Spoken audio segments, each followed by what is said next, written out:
Our first of our series of town halls that we're hosting.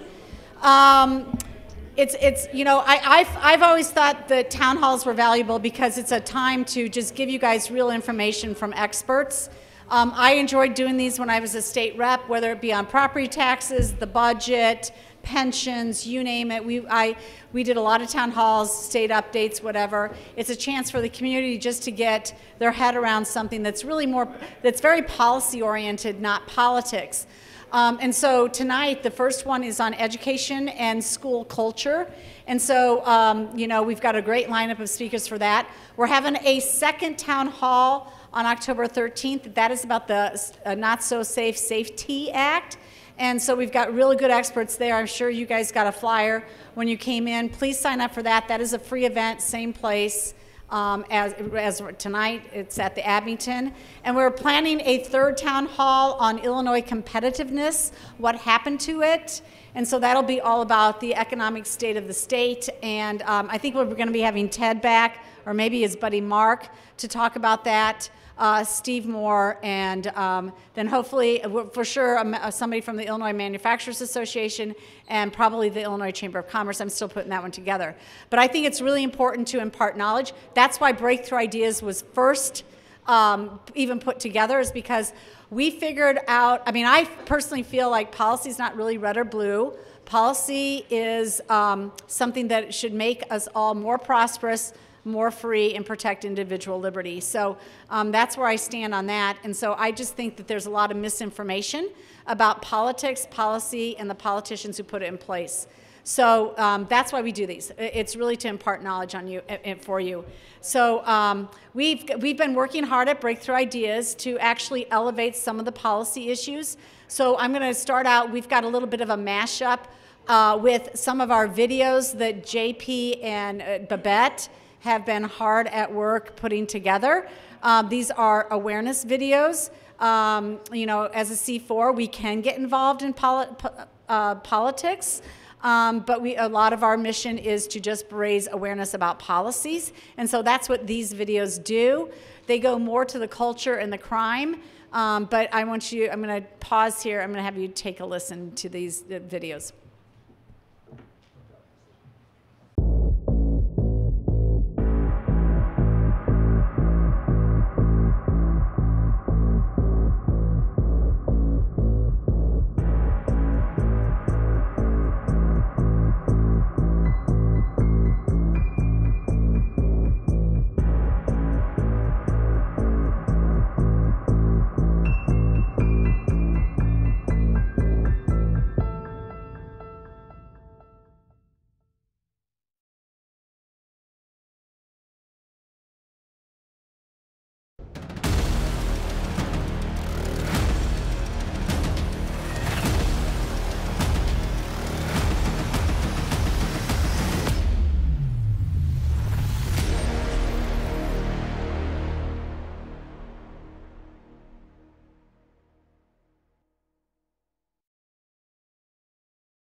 Abortion being safe, legal, and rare. And by rare, I mean rare. When I became governor, I promised that Illinois would become a national leader. Elections matter, and this is a perfect example of that.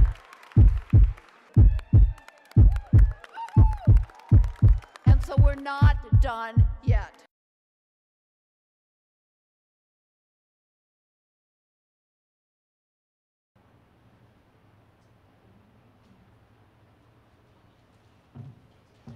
Okay, so there you go. So along with the digital ads, of course, we have a number of just static graphic designs that will go out as well to elevate policy issues.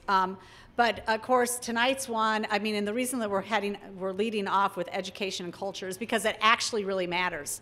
It matters big time. And I was going to wear tonight, except it was a little too hot because it's a long sleeve, my T-shirt. It's black, black and white. It says "Parents Matter." And honestly, that should be the theme this year for all of us, is that parents matter, because more and more they want to extricate parents from the educational process. But parents need to be more involved, not less involved. They need to know more about the statistics behind it. And so let's just get right to it. First up is going to be Ted Dabrowski. Ted's knowledge of finance, policy, and government stems from his 16-year international career in finance and management as the head of corporate banking and a management member of Citibank in Poland. He advised the government on financial restructurings that continued the liberalization of the nation's economy. In his treasury roles in both Mexico and Poland, Ted managed multi-billion-dollar balance sheets and sales and trading businesses, which gave him hands-on experience in budgeting and crisis management. After returning to the United States, Ted shifted to public policy, where he spent 6 years as the vice president of policy and spokesman at the Illinois Policy Institute. Ted received a master's degree in public policy from the University of Chicago, an MBA in finance from the Wharton School, and his bachelor's degree is in management from Georgia Tech Institute of Technology. Much of Ted's inspiration to fix Illinois comes from the experiences of his parents, who immigrated to Chicago from Poland and Ecuador to pursue the American dream. Welcome, Ted Dabrowski.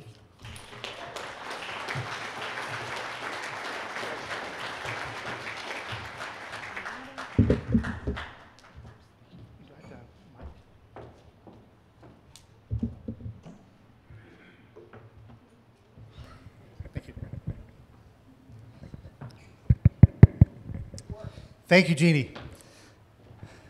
I was really embarrassed.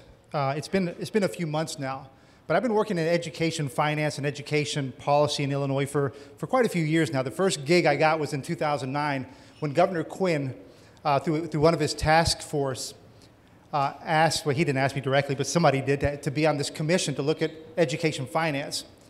I knew nothing about it then, but I dug in for a few months and learned all the bad things that go on. But I was embarrassed when, so my colleague John Klingner, who's here somewhere, does all the numbers for Wirepoints. He's the one that knows where all the skeletons are buried. So we had done a report about the Chicago public schools, and Lori Lightfoot was bragging that 84%, a record number of kids were graduating from the Chicago public schools. 84%. Well, they're celebrating. It's a great number. It's a big number, right? But John and I looked at the reading results for the kids who were graduating, and just 26% of them could read a grade level. And we said, well, okay, we know what that is. It's a bunch of, 26% could read a grade level, yet 84% of the kids were graduating. Now, when we wrote that, it got a lot of national attention. You got a lot of the blog sites and some of the newspapers and all picked it up. And so that led to a few radio shows across the state. And I was on in Decatur. The Decatur guys asked me to be on. And I said, well, I don't know what the results are in Decatur. John, let's look it up. And so we go in there and we look to see what the reading results for third graders are. And I care a lot about third grade, right? Because if you can't read in the third grade, you can't learn in the fifth. You can't learn in the seventh because you can't read the stuff. So we looked at the reading results. And overall, for the whole school, it was about 9% of the school, of the third graders, could read at grade level. And I said, what the heck is that? We looked over to the black third graders. It was 2%. And we said, well, that's got to be wrong, right? I mean, I know all about education in Illinois. It's got to be an accident. I mean, by accident, 10 to 15% of the kids should be able to read. We looked over quickly and clicked over the math results. Just 1% of black third graders could do math at grade level.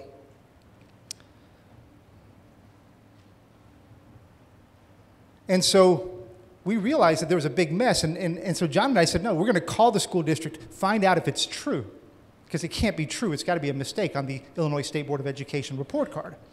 Well, we called and they said, yeah, it's true, and we still didn't buy it. So we got in our car, and we drove down to Decatur, we met with the school district, and they gave us their typical examples, not enough money, not enough teachers, parents don't care, all the kind of stuff. And I realized then, man, what a big mess this is, 2%. And if you want to see what equity looks like, if you want to see what their version of equity looks like, bring everybody down. 16% of the white third graders could read at grade level. So white kids, which typically in other school districts can read, not here. So they've got a real mess there. But then I said, well, let's look at Rockford. Wow, 7% of the black third graders could read. Big problem there, and that's a much bigger school district. We looked at Mount Vernon, 0%. What is our school system doing? Right? What's next? Elgin, say 11% of Hispanics could read. And it goes on and on. It's the same stuff, right? Waukegan, just 16% of Hispanic kids could read. So what we're doing is we're about to put out another generation of kids who are a future workforce in Illinois. And that does not bode well for our society, you know, for our work, for tax base, for anything. So John and I said, this isn't it. It's not about the results. It's about much, much more. And it's about a system that is about as, well, I don't want to say it's broken, because as Dan Proft always says, it's not broken, it's fixed. This thing is really fixed. It's become a job program for adults, and sadly, and I hate to say it this way, and a daycare center for the children. Let me back up now. How many people in this room know Wirepoints? Okay, that's a pretty good crowd. Well, thank you all for reading us, following us. We thank you for that. You know, most of you will know, and those of you who don't, our goal is to make this state the great state it should be. It's got all the great physical assets. It's got a lot of great people. It's got a lot of great warriors. Sadly, we're losing probably too many of them too quickly to other states, and that's a big problem for us. But our goal at Wirepoints is to just keep telling the truth, do it as data-centric as we can, because you got to back up what you say with data, with facts. And we try to do it in a non-hyperbolic way, but in a very direct, strong way. So let me continue here. Now, the problem I mentioned was, it's not the results only. If I were to tell you, if I were to show you, if you looked at Decatur, they can't read in third grade, but if you go to fourth grade, it's the same percentage that can't read. Keep going by the years, it's the same percent of kids that can't read. All they do is pass them on to the next grade. Now, in Florida, they don't allow kids to go to the fourth grade if they can't read in the third grade. They passed a law. And that means that everybody has to come together, parents, teachers, administrators, whoever it is, to make the kids read before they move on. Now, isn't that just such a simple thing to do? Now, we've had one legislator here who supported it, one from Waukegan, didn't get anywhere, Democrat, so I like that. That was good. But it's something that needs to be talked about. Well, so they pass them along all the way through, and they have these great graduation rates. But when John and I looked at we said, well, let's look at how the teachers are rated. And in Illinois, the teachers are rated either by their administrators or by what they call qualified reviewers. Well, this is fascinating. Decatur, 100% of the teachers there are rated proficient, or excellent. What the hell is that? Elgin, 99%. Peoria, 98%. Mount Vernon, where we saw 0% reading in the third grade for black kids, 100%. I did not know this, and I'm not sure who does know this. Now, you know who does know this? The State Board of Education. They publish this stuff. They gather this stuff. They put it together. And this is how you end up getting good raises every year. Now, it keeps going further than that. I love this. You know, Waukegan, we saw 11% of Hispanic kids can read at grade level. The superintendent there makes $306,000. And that $306,000 will turn into, you know what, a very big pension. It's everywhere.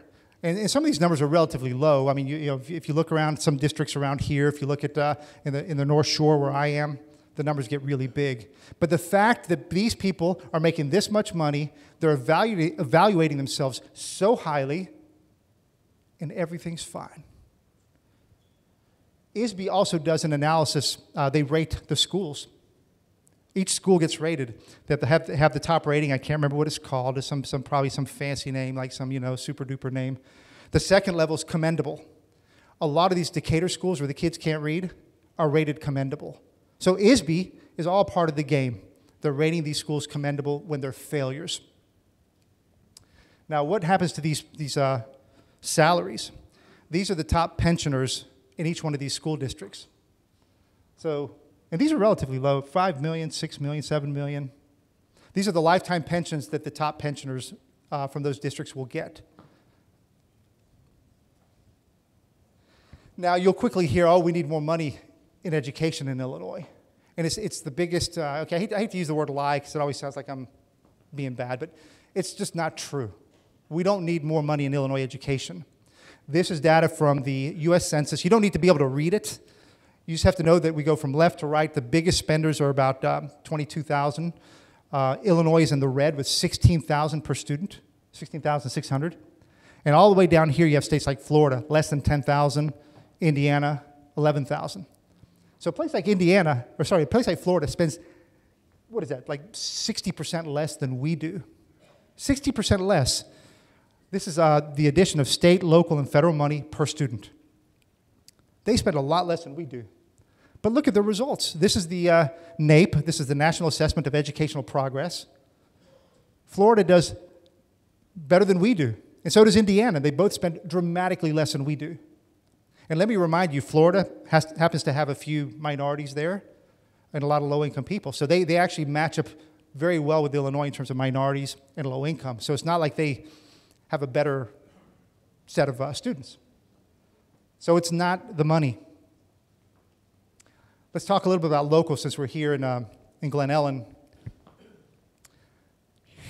Jeanne and I saw this a few years ago, and I've still not solved this. So we wanted to look and see who are the best performing schools. Who's got the best reading proficiency in the state? There's about 860 school districts, roughly, in Illinois. And the two biggest, the two top are Aveston and Bartelso, and they spend less than $8,000 a student. And yet they have 85% of their kids reading at proficiency. I don't know how they do it. I actually sent an email to the superintendent of Bartelso the other day, have not heard back. I asked him what the heck he's doing. When everybody else is crying for more money, he hardly spends anything, and he's got some of the best results. Then you see some of the big spenders. You got New Trier, you got Lake Forest and Bannockburn. So they have over 80% of their kids reading at grade level. Well, then here comes Naperville, ranks 26th in the state, so not bad. 72% of the kids can read at grade level. Makes you wonder what's up with the other 28%, right? You're spending $16,000 a student. Then you look at Glen Ellen, it's ranked 74th in the state out of 860. 62% of the kids can read at proficiency. Glen Ellen, what is this, 41, down to 55%, so things are starting to get worse, 133rd ranked. And then you've got Wheaton, starting to fall. Only half of the kids can read at grade level. You have to ask, why can't the other half read at grade level? And then, of course, West Chicago, really sad, right? Just 19% of the kids can read at proficient levels. It's ranked 780th out of 860. So we have a mix all over the place. And it's for a separate discussion why some do well and others don't. Let's talk a little bit about COVID, because we know that with the shutdowns, with the mitigations, with the strikes in some places, results got hit. So a place like Naperville saw its 72% reading proficiency drop to 58%. So overall, it's about a 20% drop. And you'll see that all these school districts had big drops of close to 15 to 20%. It didn't bother them because, as Jeanne mentioned, they're in control. They drive the show. Parents get out of the way. And when that happened, a lot of kids suffered. And it's a lot worse in places like, like West Chicago, where they had 19% proficiency. Now in 2021, it's down to 10%.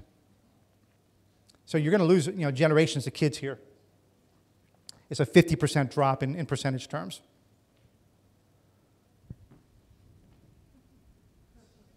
But everything is good otherwise. All the teachers are rated 100%. You got to wonder, is it coordinated? Is it, the whole state is like that, by the way. So it's a joke. I think everybody just, I don't know. Let's talk about some local pensions. Does anybody know Catalani? Retired at age 56, which most of the superintendents do. They retire in their 50s. It's what Illinois law allows them to do. They retire in their 50s. Is it a he or a she? He. He's got a current pension of $350,000. It's nice. His lifetime payout expected to be $9 million. And there's the rest of the big pensioners in the district. Take a look for a second. You'll find your favorite one. But you'll see most of them retire in their 50s, have nice pensions, and yet, in many places, half the kids can't read, 3/4 of the kids can't read. I can just repeat myself. Now, this stuff I knew. I just didn't know what a disconnect there was between teacher evaluations, school evaluations, and how bad the results could be in certain places. So it's really this education industrial complex we have. We got a weave of labor laws, and Amendment 1 is a big discussion. I have a couple of slides. I'll touch on it, and I can come back to it in the Q&A to not take time here. But the labor laws are so powerful in Illinois. They're all in favor of the unions, and they're just stripping away every day the powers of parents. And we saw that in COVID, where we realized, we have no powers. And I liked how many people, especially around here, really stood up. I'm in the New Trier area. Most parents didn't really want to get out, but I liked what I saw in Wheaton. That was pretty cool, all the red shirts. Sorry to go back. We got the generous benefits. We've talked about that. I don't need to belabor it, but too many people are getting rich or enriched by the system, and nobody wants to upset that apple cart. There's too many people that get something good out of it. The complex bureaucracies. I'll show you a little bit New Trier and how it's complex, hard for parents to figure out what's going on. Again, that favors the unions. These administrators are powerful. I do say I have a lot of respect for these superintendents because they're smart, they're powerful, they communicate really well, and they get what they want. That said, they have way too much power, and I think many of them they're headed in the wrong direction. And the unions I've talked about. So let's talk about something that's really bothers me, is that in these school districts, these labor contracts give all these workers multi-year contracts. Now, if you're in the private sector, how many of you in the private sector have a multi-year contract? No? Yeah, there you go, no contract at all. How many of you have multi-year guaranteed raises? Right. How many of you have a guaranteed pension? How many of you get your salary spiked at the end of your career? Right? I could go on and on. How many of you have your pension picked up by your employer? How many of you get, probably you get some subsidized health insurance, but not like they do in the districts. So here's one of the big problems we have and why it's so important for you guys to get more engaged. I know you're very engaged, and I love that you're here, but we need to get bolder, stand up. We're one of 10 states that lets our unions negotiate in the dark, in secret, with the administrations. Taxpayers don't get to find out what's been agreed upon between the unions and the administrators until they sign the contract. I love it. The other day in the newspaper, it said, I can't remember which district it was, but it said so-and-so district and the administration and the unions just agreed to a contract. Details will be provided once the contract is signed. It's like, what the hell is that, right? So, and this really matters in the context of Amendment 1, which if you guys aren't following, you should really follow. Because in Amendment 1, if they start negotiating things like sex ed in early grades, or if they start negotiating things that you don't like, right? Maybe critical race theory all the way, things in a way that we may not even appreciate whatsoever. If they negotiate those things in the contract and Amendment 1 is passed, good luck ever getting that stuff changed. We'll come back to that. So we're one of 10 states that allow these negotiations to stay secret. Cannot stay that way. We're one of 13 states that allow teacher strikes to be legal. None of our neighbors let our teachers strike, but we do. We give them those powers over us. Now, maybe you guys haven't had strikes here, but the threat of a strike is always such a powerful thing. So even if you don't see the strike, the effect, the impact, the power of the strike is there, and that always leads to higher pay, higher benefits, higher other things. Now, one thing you should know, and most people don't, and here's another thing I didn't know until a few years ago. In Illinois, there's these like 8 levels of collective bargaining. In some states, it's illegal for the governments to bargain with the teachers union, for example. So in Texas, the school district cannot bargain with the union. It's illegal. That means that that the taxpayers, the residents, are the priority. In Illinois, we're at the other extreme, where collective bargaining is compulsory, yet they have to do it. Governments have to negotiate, and they give the teachers the power to strike, or if it's police and fire unions, they give them the power to force arbitration. We're in the weakest position in the country when it comes to this. So you guys should know this. I didn't know this, and then I learned that, wow, all these other states don't make their governments negotiate.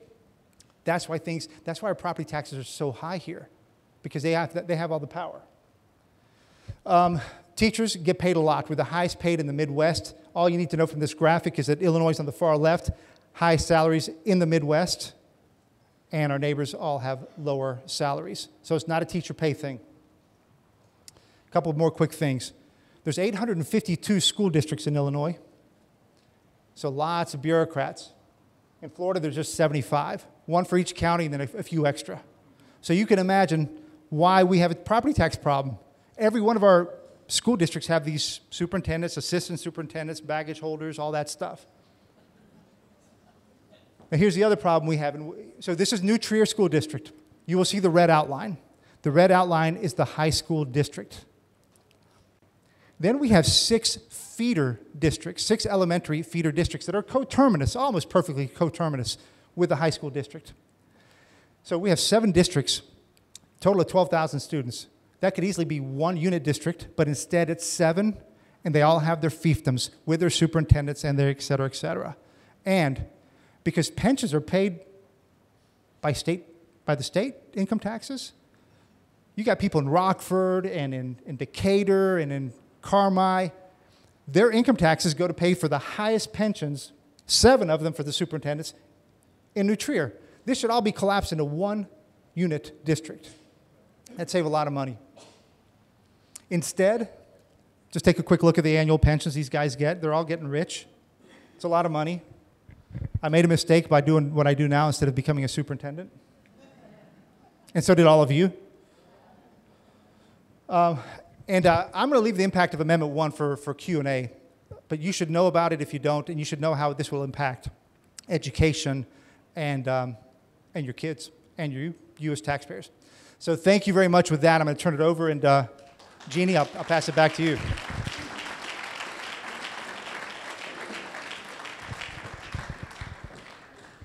Isn't he just terrific? So great. Been working with Ted for about 10 years now. When I first showed up as a state legislator, we immediately, connected on policy, and so we've been working together. It's great. Now, I will say, Gary Catalani, he left the school district in 2008 or 2009 after he got the $58 million Hubble Middle School built. Now, that is the state-of-the-art middle school. And it's, I think, 60 to 70% full. And right now, only 25% of the kids do math at grade level in that $58 million school. And guess what the school district wants to do here in Wheaton? Oh, they want to redo all the middle schools except for Hubble. But we know, because Hubble is state-of-the-art, and it's got the worst performance out of all the middle schools in the district. So I don't think that the school facility is the issue, okay? Anyway, that's just my little commentary on that. Okay, next up, listen, I tell you what, there's great teachers out there, and this is not about criticizing teachers, it really isn't. They're kind of stuck in the middle. They're stuck with really terrible grading policies imposed by the administration. They're stuck with a lot of bad rules. It doesn't mean that we can't have better, some teachers are not doing their best. I agree with that. I mean, it's like any workplace. You got good teachers, you got bad teachers. You got good workers, bad workers, whatever. But you know what? This next guy is just a phenomenal guy. You're going to enjoy this. This is Frank McCormick. He was a teacher up in Waukegan about 2 years ago. He started to expose what was going on in that school district. It is the largest high school district in the state of Illinois. Waukegan is a largely Hispanic school district, and Frank was a history teacher there, right? History? Yep, history teacher there. And he started something called Chalkboard Heresy. I'll let you tell him more about that. I actually couldn't find a bio on him, but I did find his Substack. And so on his Substack, he says Chalkboard Heresy is a collection of essays, editorials, and stories capturing the pain, frustration, and disillusionment of my time in public education. And then I also pulled this off of a Facebook post that you made. I thought it was interesting. Had my first official legal consult for pursuing a lawsuit against Waukegan Public Schools. Maybe you'll comment on that. Every parent has a right to know what their child is learning in school, and when teachers like me expose the truth, there must be consequences for districts that defame and retaliate. So welcome Frank McCormick. He's going to tell you the real inside story as a teacher in the public schools here in Illinois.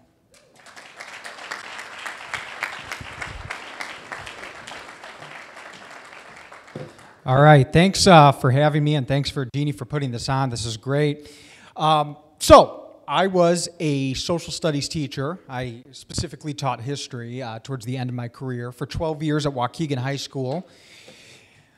I was an AFT union member, American Federation of Teachers. I defected, as I say, because that's really the only way you can put it, in 2021. And this had been brewing in my head for a long time, partially because of what was going on nationally in 2020, what I'd started to witness going on in our school district, really probably starting with the election of Donald Trump in 2016, an acceleration of kind of these ideological mandates and kind of ideological programs teachers were embedding in their curriculums. And I started to feel kind of increasingly guilty, and then feeling like I couldn't be quiet anymore. You know, how many more years could I play the game? And I call it a game because, you know, as Ted says, it's a fixed system, and it is. So I'm going to actually show you guys a little video. It's a little, maybe a little cheesy. It's amateur. It's run on a $0 budget, but when I get like that Koch Foundation check, which everyone accuses me of getting, I'll hire James Cameron or something. But my friend said, you know, he said, you got to find a way to wrap up like your 30-minute story into like a movie trailer. So here it is, and then I'll elaborate on it.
Well, the best compliment I get is that I'm crazy. That's what people say. And, you know, look, maybe there's some truth to it because I gave up probably a multi-million-dollar pension, a secure teaching gig.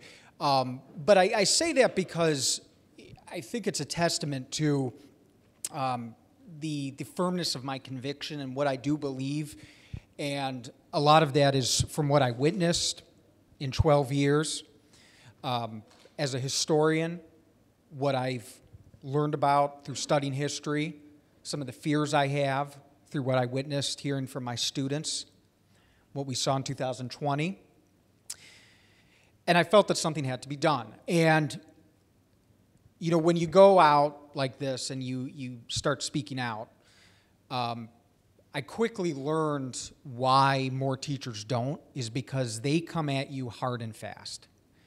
And they really come at you. I mean, I had school board members commenting on me publicly on social media, accusations that I was unwell, trying to do a mental wellness check because of some blog posts where I talked about what I was witnessing.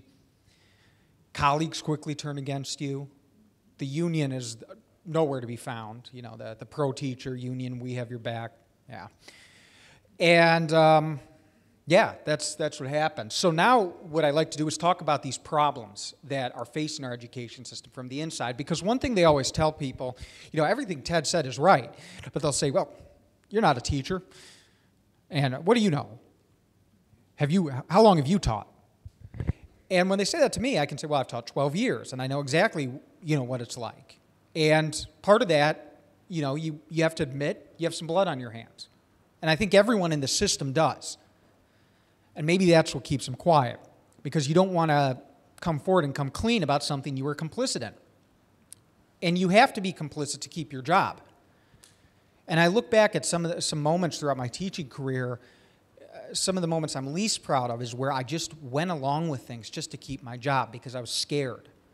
Because if you speak out and you lose your job, they don't renew you, all of a sudden those perfect evaluations, you know, they can very easily turn them negatively against you. It becomes very hard. You can become kind of blacklisted among the system because other school districts will look at you and be like, how did you get fired? Like, no one gets fired. How did you get fired? You must have been a troublemaker. We're not going to touch you. And so, you know, in some ways, am I blacklisted probably for the foreseeable future? Sure. But someone had to do it. What are the problems facing our school system? You know, Ted talked a lot about, you know, the academic growth or lack of growth we've seen in 50 years, despite massive increases in tax expenditures and educations. The decline of academic standards, grade inflation, social promotion. You know, like you have in Waukegan, they put on a presentation and people all clap and they celebrate and they say, oh yeah, we're graduating more kids. And you say, well, what about the test scores? And everyone looks at you like, shh, don't say anything. But I also want to talk about the ideologically driven reforms in indoctrination. It's something that a lot of people don't like to talk about because it can sound kind of conspiratorial, but it's really important to understand what is going on and how that's affecting young people and what that means when they become adults. Okay? Trends in public school. I like to show this is the total cost since 1970 of education. Okay? Here's our scores.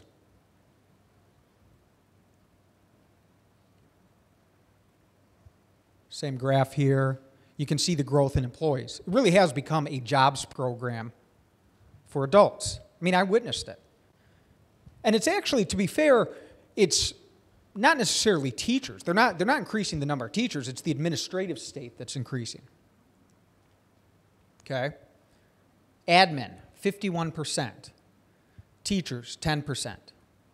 Student enrollment is down 6.9% since 1993. And it was like constantly hiring new people, new positions in administration. Now it's all about equity and diversity and inclusion, and that's where a lot of this money is now going to, creating new departments, new positions. There's a coordinator for everything in public education. You know, We had maybe one trans student in the entire school publicly, and they had to create 2 positions for that. Well paid, too. Who's to blame according to schools? You look at these problems and you say, well, you guys are running the show. They say, oh, no. It's not our fault.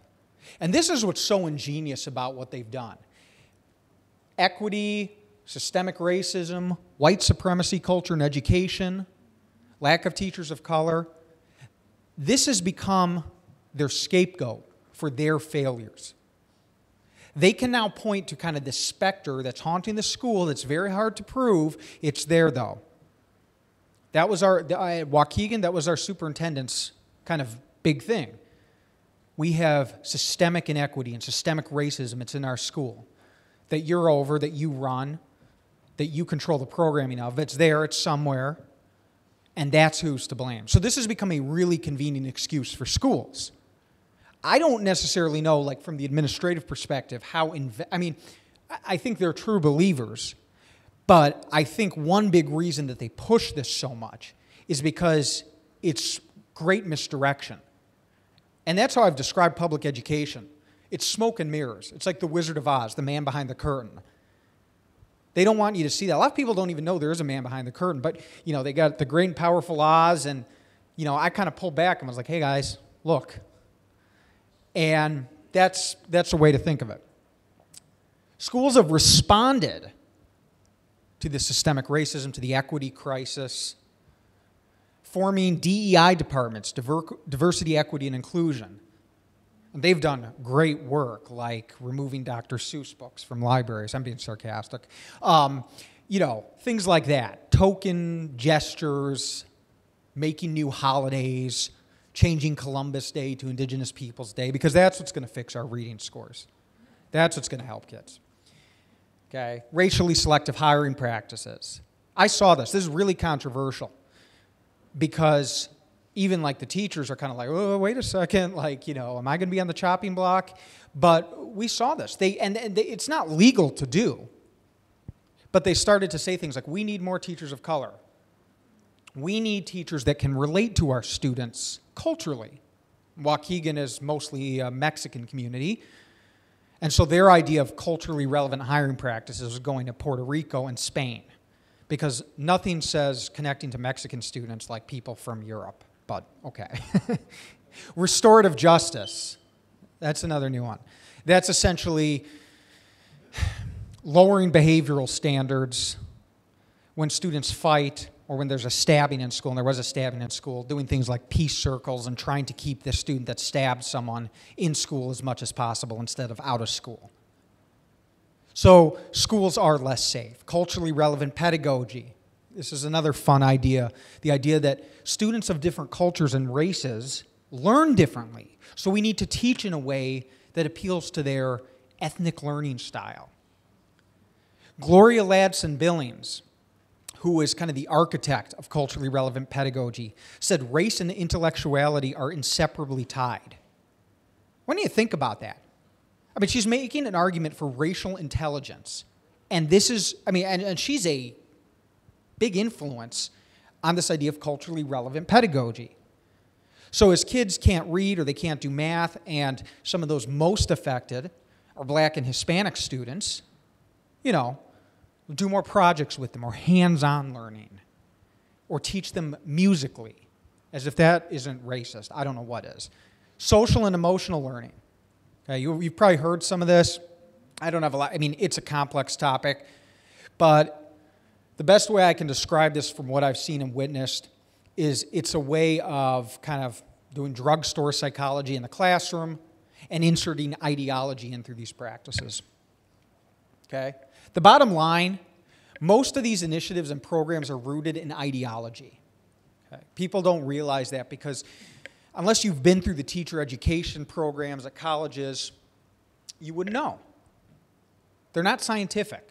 They're based heavily on the works of Paulo Freire, who was a South American Marxist, wrote this book called Critical Pedagogy. It's really influenced education.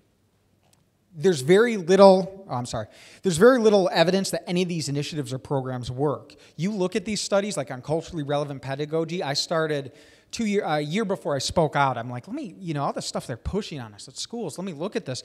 And it was like studies with 6 or 7 students filling out surveys. Yeah, I learned better. And that's what they're basing this on. So it's heavily based on ideology. And schools are very good at manufacturing the proof and evidence they need to support whatever they want to do.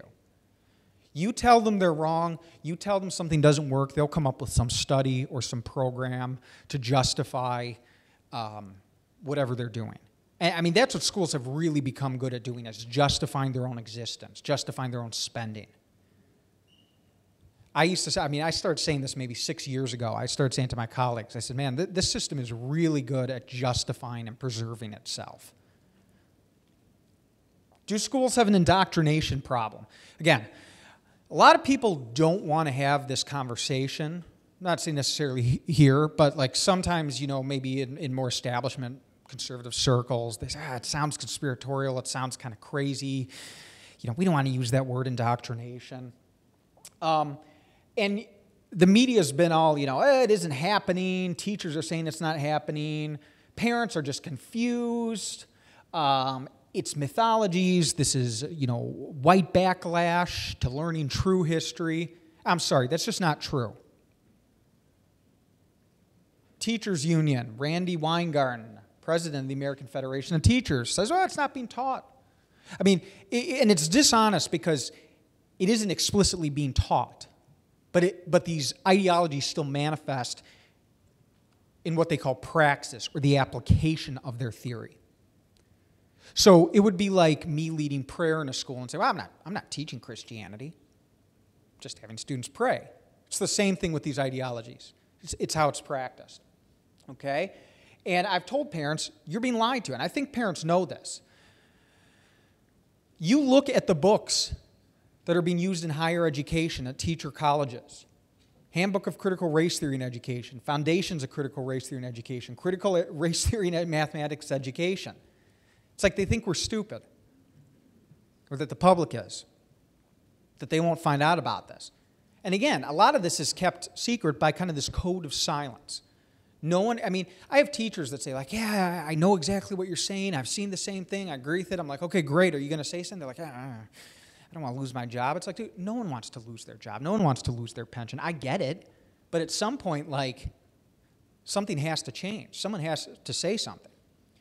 I got to move through this a little bit. But, like, this is an example of, for my school district, these are some of, like, the lessons, for example, that I found in our public drive. Teachers were using lessons comparing slave patrols to police. Okay? In emails, what is critical race theory? Please review critical race theory. I mean, they're telling me I'm crazy. Or they're telling the public I'm crazy. And they're talking about in emails because they thought no one would dare FOIA them or that no one would pay attention. But here it was. Okay? Cultural appropriation, having students read Ibram Kendi, comparing Emmett Till to Trayvon Martin, Black Lives Matter. I mean, it's all there. And what's shocking is even with all this, it's like the media still just lies about it. They don't pick up on it. I was out there screaming like, hello, here it is. I have evidence from my own school district, from what I've witnessed, from what I pulled from our public drive. You could get Fox News to cover it, and AM 560, which was great, they covered it, but the rest of the media, it's like they're in on it. District 214, this is interesting, I'll just show you. I mean, this was a presentation to teachers. Identity and whiteness, critical race theory. It's there if you know where to look. Okay. Now, I'll kind of wrap this up, and I kind of alluded to it in the beginning presentation. Why did I speak out? What's my real concern and fear? Look, the test scores, they're terrible. I mean, it's bad for our economy. It's bad that kids can't read. I get all that. But I also want you to think about the greater social implications. When you have large numbers of people who aren't particularly skilled in the labor sector and who have been radicalized through the education system, radicalized.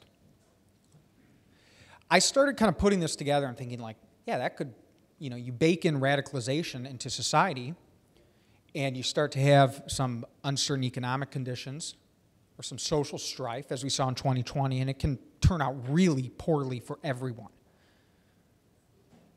And in 2020, we saw a lot of, college-age students who had gone through college and participating in riots and tearing down statues and spray painting revolution. I want you to think about if that indoctrination that goes on in college starts happening at a younger age. It's not just college students anymore.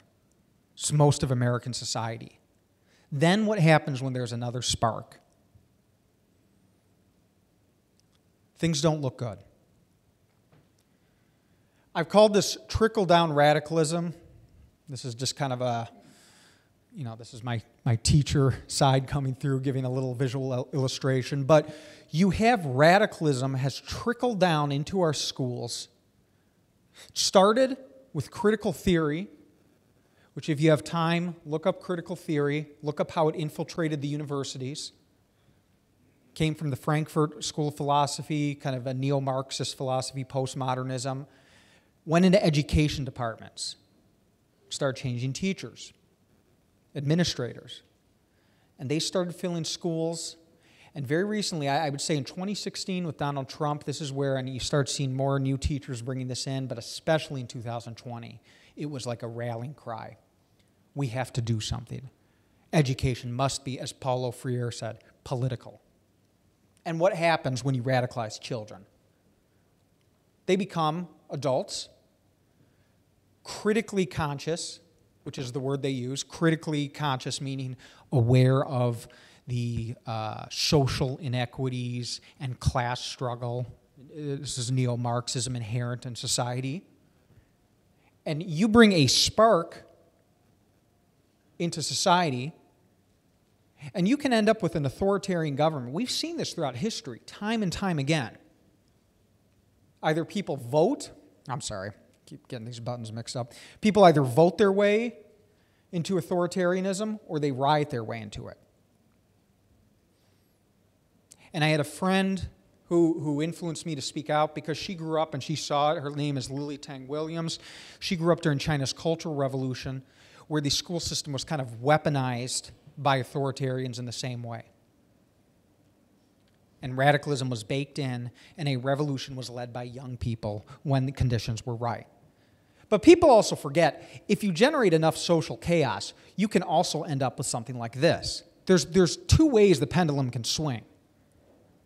You get enough of 2020 over time, you get fascist authoritarianism, and children as agents of political change. People say, oh, Frank, come on, you're being kind of crazy. When has this happened in history? All the time. All the time. From Germany to the Soviet Union to China to Cuba. They're not stupid. And sometimes people ask me, is this planned?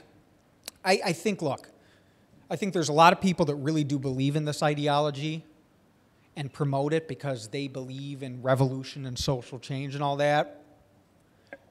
But there is an element that's planned. And you look at the radicals of the 60s and 70s. Where did they go? Where'd they go? A lot of them went into education. Where did Bill Ayers go of the Weather Underground? Teaching college, U of I. And they've written about this. They got smart. There's an interesting research paper, which actually it was a feminist research paper, which talked about using education to transmit these ideas like a virus. And they said if we can infect the school system, and they use the analogy of HIV, we can dismantle kind of the social immune system, which they described as conservatives, and bring about our revolution that way. And that was Paulo Freire's kind of key idea. Bring it about through education, through kids. Forget the adults. Stop trying to convince them. They're done, you know. Let them die out. Radicalize children. So it is happening. You can see from the silent generation to Gen Z, it's working. My hope is that people wake up before it's too late. I think we're seeing positive signs, but we really got to get moving. We got to get even more energy. A lot of parents, I think, once the masks went off in school, they went, okay, I'm a little less worried. But pay attention to the ideology. Pay attention to what your kids are learning. Our republic is really built on the foundation of education. And if that starts to crack ideologically, so goes everything we love about this country. If you want to follow me, I'm on Twitter here, Chalkboard Heresy. You can just Google it up. That's kind of my blog. Thank you guys very much for listening. I appreciate your time.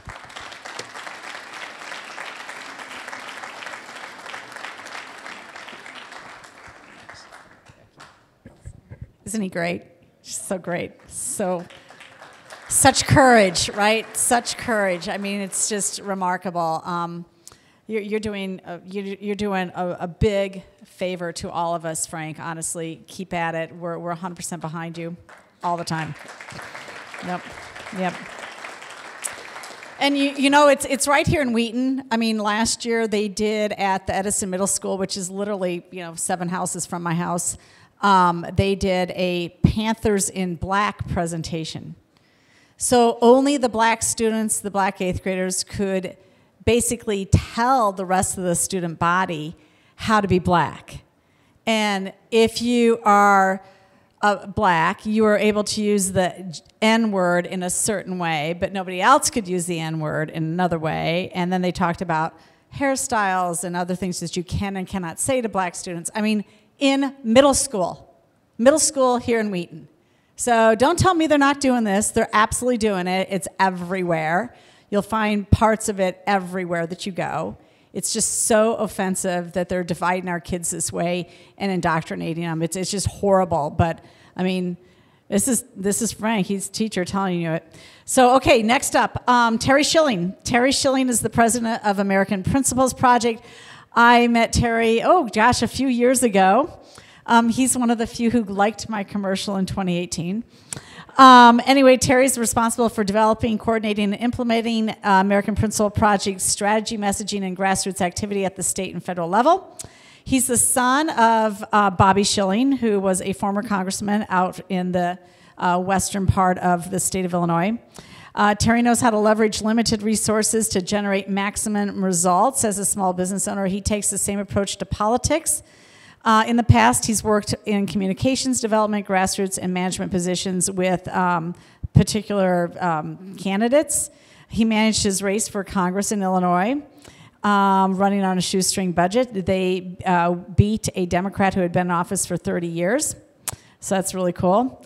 And about American Principles Project, they want to make family the most powerful, well-represented special interest group in Washington, D.C.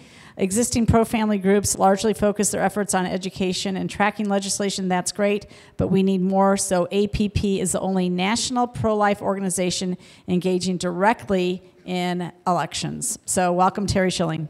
Thank you so much, Jeanne. Thank you, Jeanne. So I am going to be giving a written speech. By the way, it's great to be in the Chicagoland area. It's so nice to be close to my home state of Illinois. Sorry, kidding. Sorry, jokes. I'm from the Quad Cities, so. But thank you, Jeannie, for having us, and thank you all for showing up. This is a very important event, and it's an important topic. Showing up and paying attention today seems like half the battle, and that's what all of you are doing. We're talking about the future of our country. We're talking about our children. We're talking about their families, and it's just so incredibly important. The things I'm going to cover tonight, I'll admit, I don't always feel comfortable talking about these issues. A lot of them are humiliating and graphic, but that's all the more reason to fight. The stuff we're going to cover tonight is so extreme, and it's insane, and it's in our kids' schools, and not many people are willing to talk about this garbage. Some of you, as Jeanne mentioned, might have heard of my father, former Congressman Bobby Schilling. He represented Western Illinois in the Quad Cities area. For just one term, Democrats gerrymandered him out. But I'm the eldest of his 10 kids, or as he liked to joke, 4.5 dozen kids.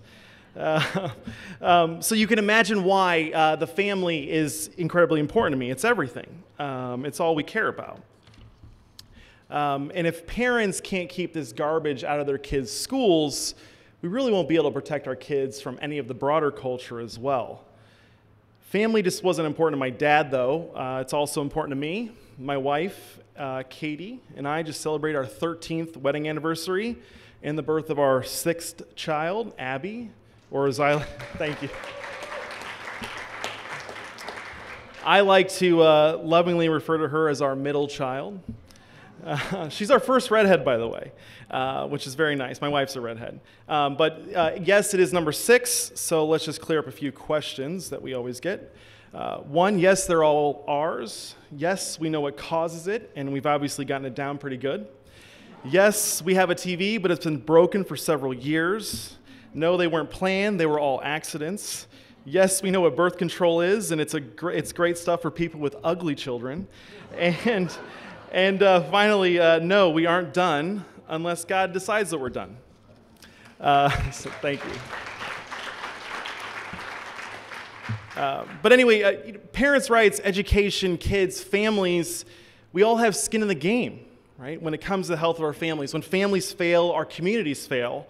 And at a bigger level, our society fails. Quite literally. When a dad gets addicted to drugs, for example, and stops being able to provide for his family, what happens? Do we let the kids starve as Americans? No. We end up having to pay more in taxes, and we provide for that family. And vice versa, when parents get their kids a good education, teach them morality, and create successful children, those kids produce even more and lighten the burden for everyone.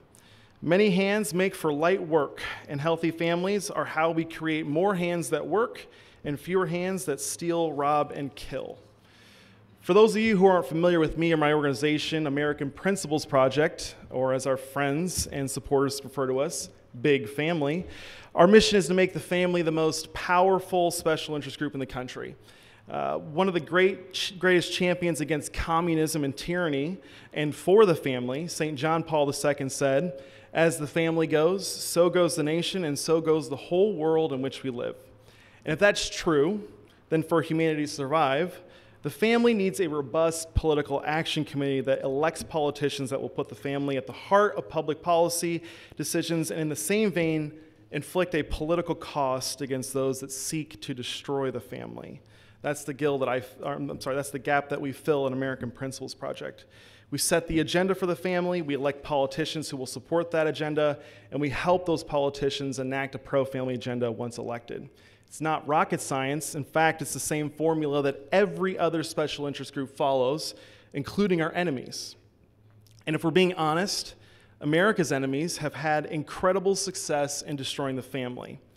But lucky for America, we have millions of people, parents, just like all of you, who are waking up to this destruction.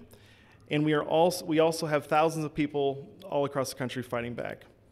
Jeanne asked me to talk about what we have found to be happening across our country and our schools, not just here in Illinois. And I'm going to cover that. But I'm also going to focus on something a little bit bigger too. We've covered a lot of the what tonight, but I want to cover the why.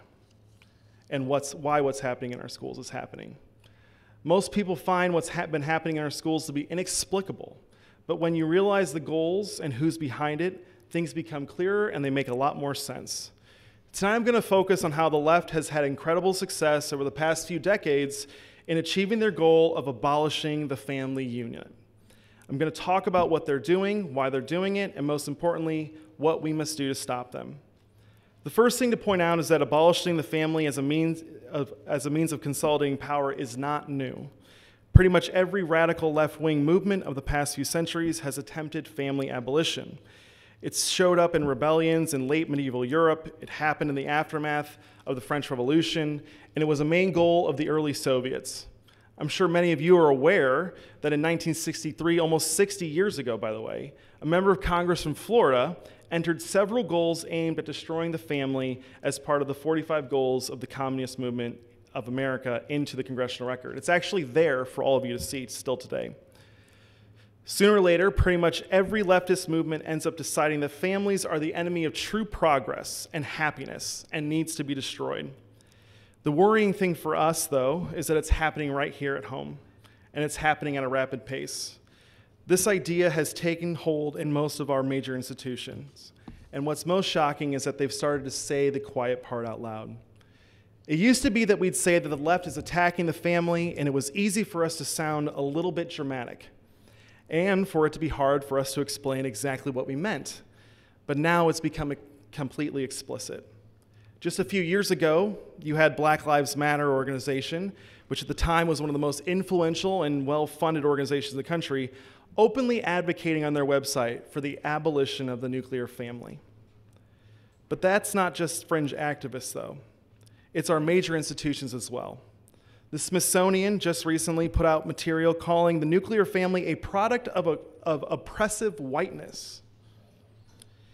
And it's also the mainstream opinion of Democrat politicians. When Terry McAuliffe, former governor of Virginia who ran for re-election last year, who's not fringe at all, by the way, he's one of the most establishment mainstream Democrats we have, and well-connected and well-funded, when he said that he didn't think that parents should be telling schools what they should teach, he really did mean it. They don't think that the family has any primary role to play in raising children. So why do leftists hate the family so much? It's easy to play psychiatrists from a distance and guess that a lot of them have had sad personal lives, which is probably true, but that's not a really good explanation. Plenty of people have had rough experiences with their own families who still don't think that families in general ought to be done away with. One possible reason that I would suggest to all of you is that the family is diametrically opposed to progressive ideology. The progressives always have a different excuse. The Marxists said that the nuclear family was a product of evil capitalists. The woke authoritarians today say that it's a product of oppressive whiteness. But it usually boils down to a much simpler reason. Progressives believe that anything that ties you to something outside of yourself is evil. Being tied to your country, they think that's bad. It's why they hate borders. They think everyone ought to be free to roam wherever they please, be a citizen of the world, which really means to be a citizen of nowhere. Being tied to the things you own, they hate that. So they try to do away with private property. You'll own nothing, they tell us, and you'll be happy. And being tied to your family, that's especially bad. They think that every person should be radically free to enter and exit whatever arrangement they want on a whim, drifting along totally atomized. Progressives today are so extreme that they don't even believe that you should be tied to your own body. Don't want to be a man anymore? Chop off your body parts. Don't want to be alive anymore? A doctor of death can give you some medicine to cure your disease of life. And while it sounds like a promise of freedom to many, many of them would probably buy into this philosophy. This kind of atomized society is the most useful tool for authoritarians in all of our history. Authoritarians hate the family. The family is a rival for a person's allegiance. Who are the people going to care more about? The dictator or their children? Authoritarians are also deeply jealous of the kind of authority that parents have over their children. What do the parents get to decide? Why do the parents get to decide what the children do or taught? What do the parents know? They shouldn't be telling schools what to teach. We see this today with our fights over education. Just look at the way that homeschoolers are treated in this country. Look at the way that our own government treated the parents of Loudoun County, Virginia, who were just simply advocating for their kids. Progressives at the Department of Justice used the opportunity to declare that they'd be investigating parents as potential domestic terrorists, literally. The left hates the idea that parents, rather than the government, are primary in their kids' education. To the left, parents are a bigger threat to their power than Al-Qaeda. Frankly, I think they're right. Progressives believe in general that the people are stupid. They think any decision that's even remotely important should be left up to experts. To them, the fact that something as important as education, what the future of the country knows and believes, is left up in any way to parents rather than experts, to them that's a disaster. It's a relic of the past and it needs to be done away with as soon as possible. They've been pushing this earlier and earlier too. One of the proposals in the Democrats' huge spending bills earlier this year was for universal daycare starting at 3 years old. And maybe there's something to be said for helping lower-income families provide for their children. Maybe there's some sort of policy you could come up with that would actually be helpful. But, as is always the case, the proposal from Democrats was more about asserting their own control rather than about helping parents. By the way, that American Families Plan, just as a quick aside, it costs $1.9 trillion. There's 72 million kids in this country. For that price tag, you could have given $24,000 per child to every family. What do you think parents are going to choose? Are they going to choose daycare, or are they going to choose that $24,000? I think we all know the answer. The proposal would have established a nationwide system of daycares practically run by the government, and it would have required many of these daycares to be run by people with specialized graduate degrees. There's nothing wrong with those degrees, but it's clear what the motivation here is for the left. They want child rearing to be done by the experts that they themselves train and accredit. They don't want it to be done by the people. In addition to pushing children away from the raising of their own, pushing parents away from the raising of their own children, the left also tries to convince kids directly that their parents are a problem. You see it all the time in our culture. During the Trump administration, it seemed like every single day there was a news story about some child of a Trump administration official publicly disowning their parents. Public denunciations of your own parents for going against the party line are a mainstay of authoritarian regimes. The Nazis did it, the communists did it, but it's really sick to see it happening here in America. The message is clear to these kids. Denounce your families as bigots, disown them publicly, and you'll receive all the public praise in the world. Celebrities will treat you as a hero, you'll be a social media sensation, and if not, you'll be mocked as a bigot too. But it's not just these higher profile cases. The left tries to push a wedge between children and conservative parents across the board. There's nowhere this is clearer than when they do it in the name of transgenderism. Transgenderism is the ultimate encapsulation of their progressive philosophy. It's bad to even be tied to your own biology. You should be free to set your own gender to whatever you desire, basically at a whim. The problem for them is that very few people actually believe this. The majority of the country believes that it is impossible to change your gender. To fix this, they want to hammer this idea into kids' heads as early as possible. If the parents object, the left will resort to deception, manipulation, and even legal force to get around their authority. Just to point out the obvious, our kids, 10 and 11 years old, they still believe in Santa Claus, and that's who they're targeting on all this transgender stuff. I recently had the opportunity to interview Dr. Miriam Grossman, a pediatric psychiatrist who starred in the Matt Walsh documentary, What is a Woman? I asked her what the worst thing is about the transgender assault against our children, and she told me something harrowing. Children essentially need one thing out of everything else, a safe and secure home where they feel loved and supported. And in our schools right now, woke teachers and counselors are telling our kids that if someone doesn't affirm them in their gender identity or their sexual orientation, they aren't an ally.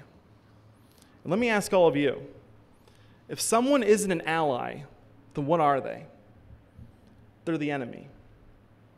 So when 10-year-old Sarah comes home and says, I'm really a boy and I want to get on puberty blockers, she views her parents as enemies that hate her and don't respect her when they express hesitation about gender transition. Oftentimes, too, these woke teachers and counselors are backed up by official policies of the school or the school district. Teachers are often actually required to drive a wedge between these kids and their parents, whether they want to or not. But it's worse than just that. A few weeks ago, Tucker Carlson asked me to come on his show after my organization uncovered laws in Delaware and California that allowed schools to transition kids at their school-based health clinics and have the parents' insurance policy cover it without the parents ever even knowing. It's literally the official policy in many school districts to actively hide a child's gender transition from the parents if they think the parents would object. Let me just restate that. It is the official policy in many school districts to actively hide a child's gender transition from the parents if they think the parents would object. All the more reason to bring the parents in. Teachers will be required to address the child at school by his or her new name and pronouns, but forbidden from telling the parents that this is happening. And it's not just schools either. The left has plenty of other legal avenues to force objecting parents to comply. It's quickly becoming a precedent, for example, in custody battles for a parent who objects to a child's transition to lose all visitation rights. Hospitals are out of control too. There was an article recently about a parent whose child was suicidal and he had to be checked in the hospital. And while the child was in the hospital, the doctors convinced him that he was born in the wrong gender. It became very clear to the father that unless he went along with it, his child would not be released back into his care. There are other forces out there too who are undermining the family. We are now in our third decade, for example, of unregulated and unrestricted access to pornography online for children. Is there any wonder why so many kids are sexually destroyed and confused? What happens to the mind of a 10-year-old boy, which is the age of first exposure in the United States? What happens when he sees hardcore pornography? How about a little girl? It shouldn't be any surprise that the sharp rise in transgenderism among kids coincides with the first generation raised on smartphones practically from birth. And don't think for a second that pornography is not a social contagion. When a 10-year-old figures out how to get porn on his smartphone, you can bet that he's going to show all of his friends and that it will continue to spread. Yet any legislative attempt to try to limit the spread of pornography by requiring simply age verification online gets nowhere. If you think about this, online, if you buy tobacco, marijuana, alcohol, if you do sports betting, you have to verify not only your age, you have to submit a copy of your photo ID. You have to verify your location for these sports betting apps. Our own Supreme Court has ruled that the rights of pornographers to make money off of sexual exploitation trumps the rights of families to protect their own children. But it's not just social concerns either. The left has undermined the family economically as well. It used to be much more possible to raise a family on a single income, but that possibility is quickly disappearing. The right oftentimes doesn't have a very good answer to this problem. But at some point, we are going to have to recognize that the purpose of the economy is the well-being of people and their families. Oftentimes that's correlated with things like the GDP, but sometimes it's not. If a family has one parent who goes out and works and one parent who takes care of the kids at home, that's measured as one job. But if both parents have to work outside the home and they hire someone else to take care of their kids, that's counted as 3 jobs. Measurements like GDP usually treat the second scenario as being unequivocally better, even if the parents themselves would prefer the first scenario. We need to start thinking a little bit more directly about how economic policies affect people's ability to raise a family rather than relying exclusively on proxies like the GDP and labor force participation rate. This whole strategy has been extremely successful in undermining the family in general. In the past few years, we've hit the lowest marriage rate ever recorded in American history. This is the ultimate goal in the abolition of the family: to make family formation undesirable and to many, even unthinkable. The other intended goal of the movement to abolish the family is to eliminate having children, which we've also hit the lowest birth rate we've ever recorded. Now, among young people who don't have kids, about half of them say that they probably won't have any children ever. And about half of those people say the reasons they won't have kids is that they simply don't want to. These numbers have spiked dramatically in just the past few years. A few decades ago, even if people hadn't yet started a family, pretty much everyone wanted to eventually. This is all obviously disastrous for the country. There's no better indicator of the health of a society than whether or not people want to have a family. The fact that people don't want to have a family tells us that they don't have hope in the future. So what can we do about it? There are plenty of things that we can do in our own personal lives to try and fight back. If you're a parent and it's possible for you, try to take your kids out of public school. During COVID, we tried homeschooling. Thank you. Yeah, that's right. And the reason we pulled our kids out of school wasn't because we were worried about my kids being indoctrinated into transgenderism. My kids are more political than I am. You would probably lose a debate with them. But it was the lack of any real quality education. And that's why we pulled our kids out. But don't stop at just pulling your kids out. Organize with other parents in your school and take over your local school board. It's criminal that these thugs can take over our schools and use our own tax dollars against us, while at the same time forcing us to pay even more money out of our own pocket for our kids to get a somewhat quality education. Another thing for parents to do is to get your kids off of social media. There's really no way around it. This kind of obscene garbage is absolutely everywhere online. And don't believe your kids when they say they need a smartphone and a TikTok account to be happy and have friends. I understand that that's impossible and it's really tough, but if you can't do that, at least treat online activity the same way that you treat candy and fast food and limit access to it as much as possible. Letting kids roam free online just leaves them totally exposed, not just to pornography, which is everywhere, but also this nefarious ideology that teaches them to hate you and everything you believe in. Another thing you can do personally is to try to speak up about these issues with your neighbors, your family, and your friends. Host a meet and greet in your neighborhood for other parents to come hear about what's happening and to discuss solutions to fight back. In our polling, the vast, vast majority of our country agrees with us on every single one of these issues. Americans don't agree with transgender ideology, they don't want pornographic books in our public schools, and they certainly don't think that minors should be allowed to get sex change surgeries. The only reason it seems like we're in the minority is because it takes a lot of courage to say any of these positions in public. Those are some of the personal things you can do. But we also have to recognize that this fight is going to be political. Many of the things I've discussed tonight weren't implemented legislatively, but they're going to have to be fixed that way. In the short term, we're not going to be able to simply convince the major institutions to stop pushing this stuff on our kids. It took a century for the left to take over Hollywood, the media, academia, and everything else. And we don't have a century. We don't even have a decade to turn things around. We can change things very quickly by removing these evil people from power and replacing them with pro-family, pro-parent champions. Our strengths are the American people. We are still able to win elections, and we will be able to pass laws and at least defund our enemies. Elections are our single biggest avenue in the short term to actually make these people stop. And to that end, there are a bunch of things that individuals can do to help. The most obvious thing is to contact your elected officials and tell them what you think. Sometimes that doesn't seem valuable, but it really, really is. Organizations in DC spend so much time and effort and money trying to ask people to contact their congressman, and there's a very simple reason why. It really does work. And with my dad being in Congress, it used to drive him nuts when the left would light up his phone lines. It really bothered him. The last thing is probably the most important, though. Raise your children to value family and having children.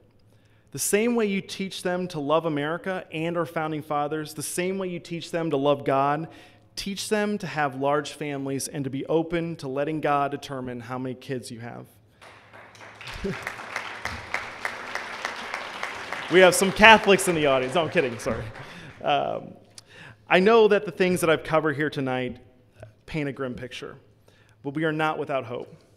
We are not up against popular public programs and policies. We're up against people who want to teach our kids that men can have babies. If we can't win in politics on that, what can we win on? If we win elections, change our laws, defund our enemies, protect our kids from evil influences, pass on our values, and ultimately trust in God and do His will, we will be victorious in ways we could never imagine. God, thank you. God bless you, God bless America, and may God make Illinois great again.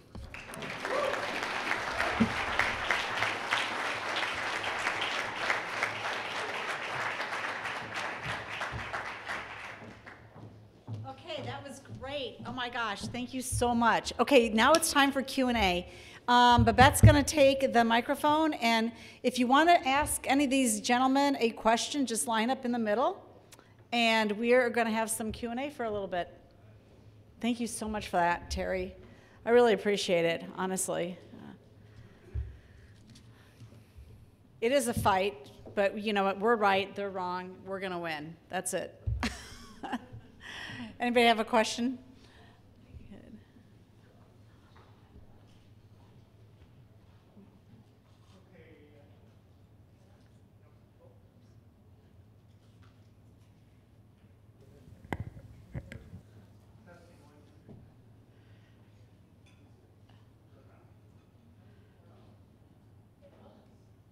Good. Testing. Oh, hello. So I don't have a question so much as a statement to support what you said. I'm a retired hospital CEO, 50 years in healthcare, 30 years as CEO. And in one of my hospitals, not in Illinois, I want you all to know we were paid more money for gender reassignment surgery than we were for heart surgery. So the things you reported on are all financially driven. And the doctors were motivated to do these things because of the money they made. The hospital was motivated to allow them to do these things because of the money we were paid. The only saving grace, and that was 20 years ago, by the way. And the only saving grace was very few insurance companies would pay for it. So it was only very wealthy families who would pay these $40,000, $50,000 per surgery fees. But we had a whole unit and a whole bunch of people dedicated to gender reassignment surgery just for the money. Jeannie, can I add on to that? Yeah, go ahead, Terry. I do want to say my organization's done a lot of research into the transgender fight, and I think it's really important to understand who the bad guys are in the transgender fight. And I'll tell you, it's not people who are confused about their gender, right? Those are the victims. Those are people that are being exploited for their condition and for their mental condition. What's happening is there are bad guys in big pharma, in our hospitals, in our political system, in our private associations who are taking advantage of these sick people who have a real condition, and they're profiting off of it. And they're passing legislation to force this stuff to get paid for. They're making billions and billions of dollars. And I think one of the quickest ways out of this whole transgender madness is to open up the malpractice lawsuits against these bad guys, so that we can make all of these poor souls who have had their body, you hear the stories of people that are detransitioning, right? And it's absolutely heartbreaking and devastating. And we should make them millionaires because they've been absolutely destroyed. One little girl who transitioned when she was a kid had mastectomy when she was 15 years old, of completely healthy breasts, had a gender-affirming hysterectomy. She said that when she began to detransition, just looking in the mirror was painful because she felt like she was in a foreign body. She didn't recognize herself. These people are criminal. They need to go to jail. It's probably one of the greatest human rights abuses of all time. Yep. Well, and he is absolutely right about this, too. Going back to that, we know that it is official Illinois State Board of Education guidance that schools are not to discuss transitioning with the parents if they think they're hostile. That is official guidance, and it happens. Go ahead and you can Google Jay Keck, USA Today. He wrote an op-ed about this 2 years ago. Well, in 2019, he wrote the op-ed about his daughter and how she was treated at Hinsdale Central High School. They completely hid, against the parents' wishes, their daughter, who was on the spectrum, and her wanting to transition, completely hid it from them. I mean, these people, they should be sued to Kingdom Come. Every school district that goes down this, every school district that has the audacity to ask your normal kid for their pronouns should be sued. That's where I stand. This has got to stop now, completely. I'm sick of it. Good topics, good conversations. An observation and a question. On Urban Talk Radio, which I'm kind of a big fan of, my radio handle's Jim from South Elgin, and I call in all the time and stir up the pot. But anyways, today they almost had like this excellent, it was like a 15-minute speech on to elect Darren Bailey. Because they were talking about immigration. Pritzker wants to give all these monies to the illegals to help come to Illinois because we're a sanctuary city, blah, blah, blah. And these people say, you know, we've been living like crap for the last 20 years here in Chicago. Education sucks. Our kids can't read and write, blah, blah, blah. And so people are starting to wake up, and these are good topics to discuss. And my question is, this week, what's his name? Who's the senator from South Carolina was talking about Lindsey Graham, about having abortion be a national, you know, trying to promote this abortion bill. And some people are saying he shouldn't do it. Some people are saying it's kind of playing the Democrats' hand. So what do you guys think? I'll add, you know, I think when one of the problems that conservatives or even moderates face is we always seem to be negotiating on the left's terms.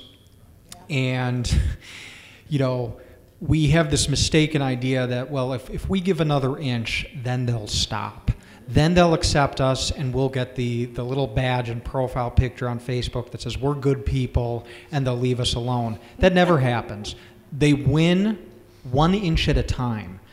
And over decades, those inches become miles. And all of a sudden, we find ourselves negotiating, well, okay, I'll let my child be talked to about transitioning, but just don't do this. Look, at some point, you got to put your foot down.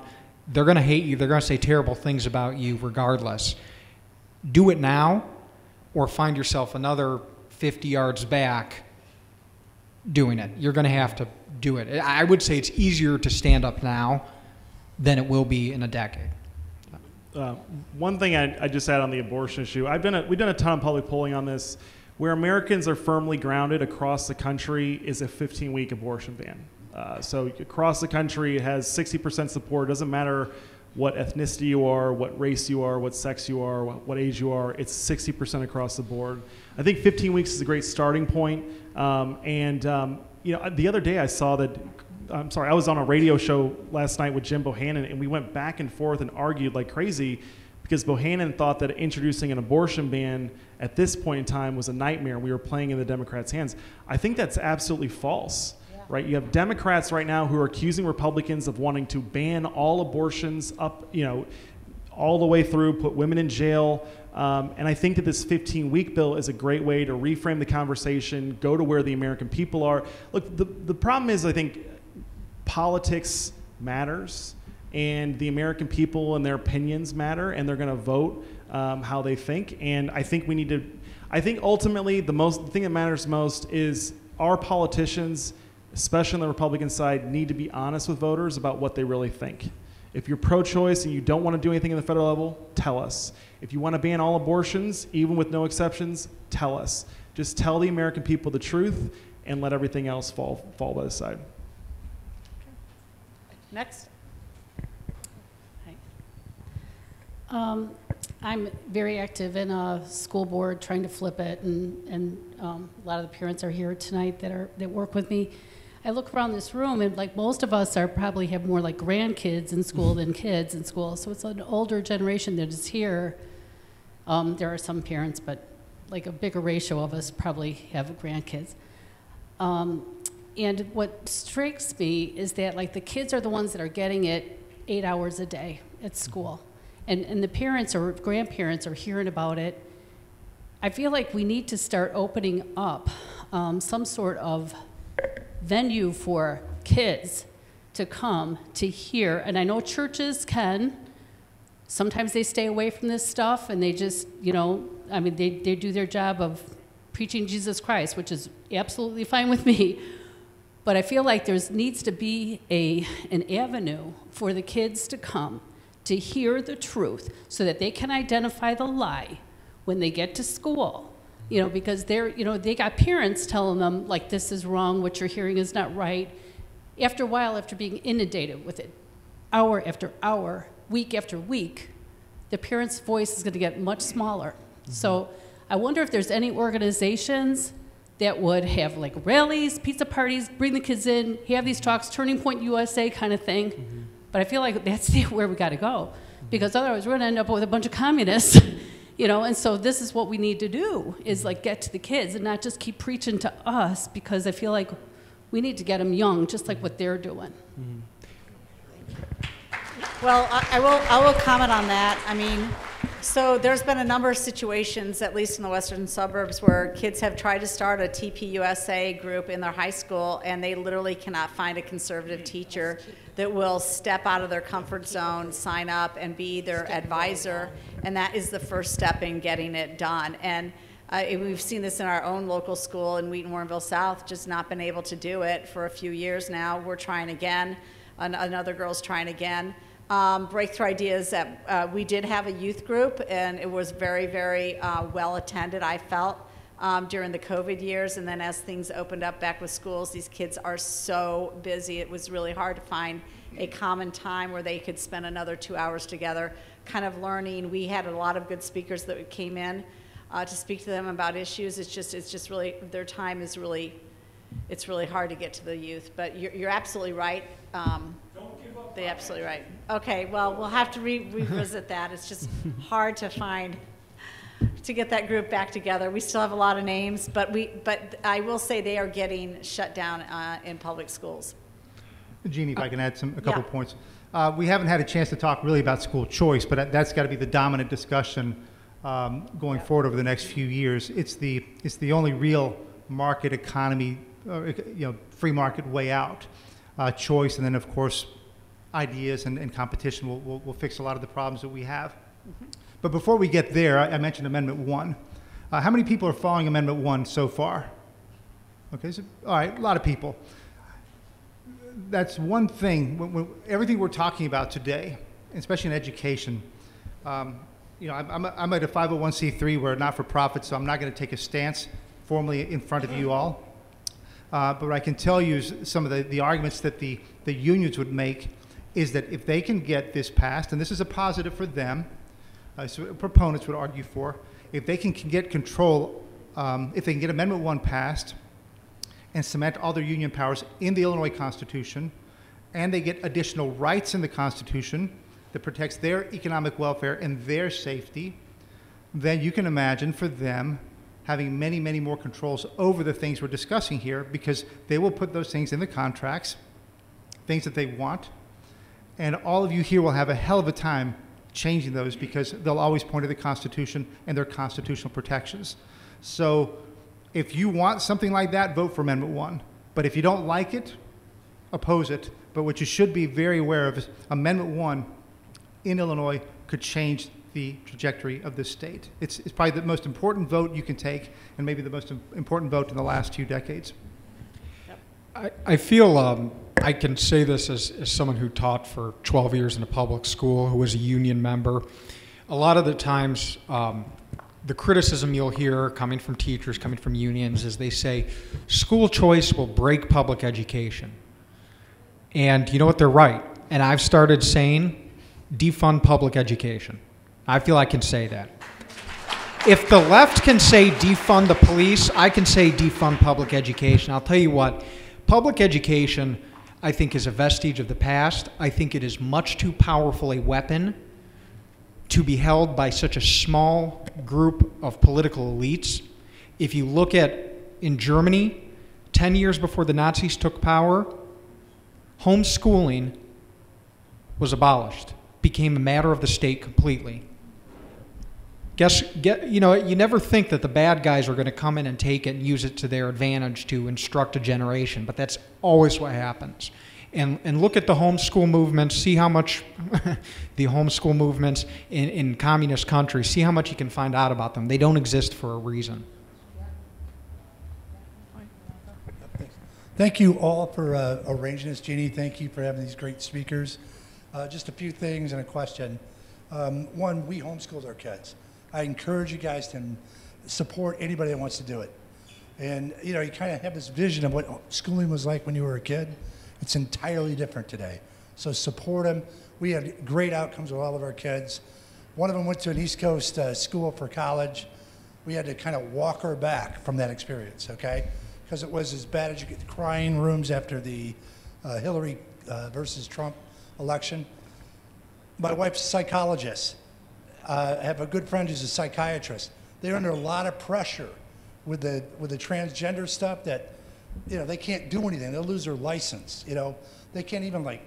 It's Yep. very, very discreet. So, last question. Okay, with everything going on today, ESG is another dimension. Okay, it's all the same hand. Where do you think this comes from? Where's the top down? Is it just individual greed, or is there an orchestrated, broad brush CRT for kids, ESG for corporations? The whole transgender is a depopulationist strategy. What do you see? Thanks. Thank you. Who wants to take that? I think there's a mix. I think a lot of it, you know, I've described kind of the progressive ideology in terms of like a new religious movement, like a cult, that has a set of beliefs and a set of adherents. I do believe that there are people, and I don't think it's necessarily like a conspiracy where they say we want to take control and have absolute power and we're going to go from the top down. But there are people like that do exist, and you can read their writings. That's about, you know, I don't claim to have any knowledge on how much power and influence they have. There's probably people that could speak more to that than me, but I do think it's probably a mix. I think we underestimate, though, the degree to which this kind of ideology spreads, kind of like a new religious faith does. And there are kind of high priests moving up through the ranks who are going to be leading their adherents forward on it. So I'll jump in here. So there's this organization, I'm sure you've heard of it, it's called the World Economic Forum. It's a billionaire boy club. It's all the global elites. They have a plan on their website called the Great Reset, where they detail all of this stuff in detail about their plans to have a great reset. That's where I got the line, you'll own nothing and be happy. So you have two aspects of this, right? You have the elite globalists who are actually planning this, and I think the World Economic Forum is like their central organizing hub that they're all part of. But then you have the secondary, which is like the populace, who has just basically been brainwashed, and they're useful idiots that are going to go along and vote the right way that they want them to, and they've groomed these people in our schools to be progressives, and they see the candidates, they hear the messages from their people, and they know who their guys are, and they just vote like brainless idiots. So I would check out the World Economic Forum, and you'll know exactly who the big guys are behind all of this. And just a few words on that. You know, as I've worked around different countries and seen different things, and you know, I see the pendulum's always swinging heavily one way or the other, and right now it's swinging very much in the wrong way. That's very bad news, but the good news is it's swinging so hard and getting so extreme that what I love right now, even in Illinois, which is kind of like the last to act, I'm seeing a lot of people come together right now. I'm seeing people speak up for the first time in these 12, 15 years I've been doing this, where I love the energy of parents and people. We don't have enough of them yet, but it's happening. I think it's because things are so extreme that they're gonna wake everybody up, and that's of course the hope I have. Harold? Question? No, just to make a comment. You guys did a very good job tonight. Ted, I'd like to point out one item. Your graph with the pension with Dr. Catalani being at $350,000. Just one little tidbit. I live in District 200. We're still paying his medical expenses after almost 15 years. That's, right now it's at $25,000 a year for family coverage. So, and I think he has family coverage. So it never ends. They still on a, we're still paying for them long after they're gone in Arizona. Thank you. Yep, he lives in Arizona, and we're still paying his medical insurance through 2023. Yep. Roger. Yes. What is the current status of the family unit in countries like China, Cuba, Russia, North Korea, and any other smaller socialist communist countries? I throw in religion too. I can speak to the family formation aspect, which is that those countries are having to do a lot of government policy changes just to get people to have kids again. So if you've seen, China has had to get rid of their one-child policy. I think they're now up to a 3-child policy. That's a sign of, I believe, Americans heard that and thought that that was a good thing, and ultimately it is a good thing that people can have more kids, but it's really a sign of desperation, right? Their population is dwindling. I know that other countries like Russia have been trying to build back. They have programs like procreation days, where if you have a child or conceive a child in those days and have a baby in that time period, you get paid extra money. Countries across the country are all suffering from the same ills, a lack of family formation, lack of child rearing. There are some countries like Hungary who are being more aggressive in encouraging and basically paying people to have babies. But it's looking dire all across the country. There are some that are surprisingly not, that are still hitting a replacement rate, which is 2.1 children per woman, but not very many. Most of the Western world is decreasing in population. Organized religion is under attack frequently, and regardless of how, your personal feelings, some people say, well, I'm not really into organized religion. The one thing I've argued historically is it's an insurance policy. Yep. And you look at China, where they really didn't have, they had Confucianism, but they did not have the type of organized religion of Western societies. They're still struggling to this day. How did Russia rebound to a greater degree following communism? Because the Orthodoxy provided an insurance policy that held people together even through the communist regimes and gave them a foundation to build upon, which they're still doing to this day. That's my thought. Okay, just like 2 really quick questions, and then we got to close it up. Hi, I am a grandmother of an 8-year-old I have legal guardianship of. I've raised 3 boys in District 200 with Jeanne. I'm a product of my district. My parents are 81 and 75, and they have adopted the other sister. She'll be 4. So we are in a group that is growing. A lot of parent or grandparents are taking in their grandchildren. They're not just their full-time caregivers, they're now their guardians, and they're adopting them. I have been homeschooling the last 1.5 years, and I had an interesting meeting today with an assistant superintendent from District 200. He's in charge of elementary and social emotional learning, and the principal of our local elementary school with regards to sending her possibly back to school because of changes in curriculum and learning disabilities. In our conversation, because of her early upbringing difficulties, she has behavioral issues. She didn't speak when she went to the early childhood center. She had her own language. Came a long way. We have not been able to get her into to see any therapist for mental health services because she has the state insurance. Today, they made a statement to me that they now have a direct line and a source that if I give them our insurance, they have a direct line to set her up with a therapist. So at first I thought, well, that's great because we have been trying for several years now to get her in somewhere, and we keep hitting roadblocks and nobody will take our insurance. After sitting here tonight, I want to ask you what you know of this direct line that they're talking about. And I now have heightened concerns that, because we talk about gender dysphoria, transgenderism, gender identity, it is a mental health disorder. It is defined any which way you look it up, it comes back, it is a mental health disorder. For the last 2 years, we have been talking about kids in crisis for many reasons. With this direct line now, is this a direct line not necessarily to give them the mental health services they need, but is this a direct line to push an agenda, which I believe everyone in this room is fighting? Is this a line for indoctrination that's going to be, that they're pushing? I'm not necessarily sure that that's the case. I do think that you're going to find both good and bad actors in the system. My advice would be, if you have an opportunity, then, you definitely want to use the opportunity if you feel she needs it, but always be a part of those sessions. And at her age, sit in there with her and have confidence to pull her out when you feel you're not happy with the direction it's going. I would not put my child alone with a state therapist, however.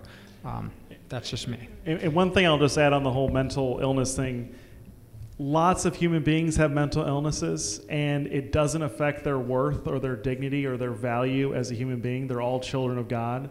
And so we need to just be more comfortable saying that because it's something that they use to play victim. And frankly, I think 40% of Americans are on some type of psychotic medication, like anti-anxiety or antidepressant. There's a lot of mental illness out there, and it doesn't affect your value. And actually, it makes it even more important that we get you the proper care and the proper treatment. So don't back away from that. We need to be more bold when we say that. Mm-hmm. Yeah, I agree. Okay, last question, then we got to wrap her up. All right, I'll be the skunk in the basement. All right, Bob. We're talking about moral issues. You said we're all people of God. I don't think people believe that. Where are the churches? I blame the churches for being so silent on these issues. What is your church doing? I'm a member of the Chicago Presbytery. This is the parent body for all the Presbyterian churches. I can't even get this on their agenda. And so I challenge all of you here to talk to your pastors, your priests, and find out why they're silent. And I want to recommend a book by Pastor Lutzer. He used to be at Moody Church, and he has written a book called Silence, and it's addressing this issue. So get your churches to speak up. These are moral issues, and the church is silent. Awesome. Great point, Bob. Hey, I just want to thank everybody for attending. I will tell you, we already are approaching 150 people that have signed up for our Safety Act Crime Town Hall. So we're going to be really blowing out the doors on that one. So please sign up. It's a free event. It's back here October 13th. And we believe that we believe in giving people information. Look, they know information is power, and they only want to tell you the information that they want you to know. We're here to give you all the information, and you guys can make up your mind. We're here about information flow to the voters, to you as an individual, and we're also here to just provide you that encouragement, that support. Get involved with Breakthrough Ideas, get involved with any of these other organizations. I want you to all sign up for Wirepoints, get their daily emails. They're a fantastic organization. I want you to read Frank's Substack, and I want you to go and learn more about Americans' principles, policies. Terry, really enjoyed your discussion here. You guys are doing God's work. God bless you all, and thank you for coming tonight.